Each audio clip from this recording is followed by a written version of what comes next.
La librairie de l'écho. Les livres de la dernière minute. Aude Martin, quelle est votre dernière sélection pour aujourd'hui? Alors c'est un livre à mi-chemin entre le roman photo et la bande dessinée. Ça a été écrit par Vincent Jarousseau, donc, qui est journaliste et photographe. Ça s'appelle Les femmes du lien. Ouais. Donc les femmes du lien, elles sont soit dans le livre aides-soignantes, éducatrices spécialisées, actives auprès de parents dépassés par l'éducation de leurs enfants, auprès de personnes âgées, etc.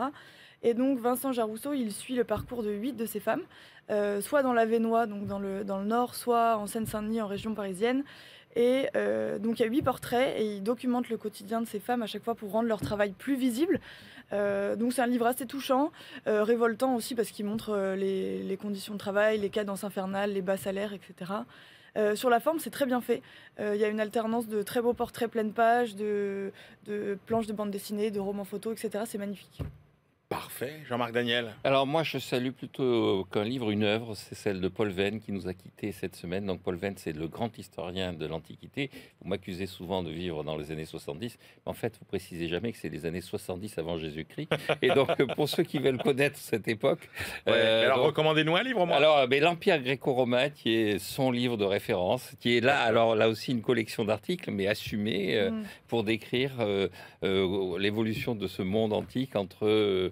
La période hellénistique pour l'histoire grecque et puis la période romaine, surtout la fin de la République et le début de l'Empire. Et c'était un très grand penseur. Formidable. Alors, sans transition, évidemment, mon choix est un peu différent.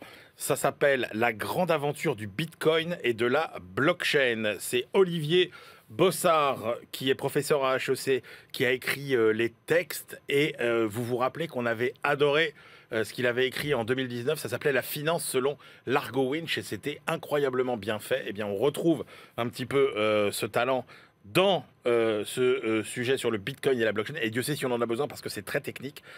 Beaucoup apportent aussi à ce livre les dessins de Maude Rivière.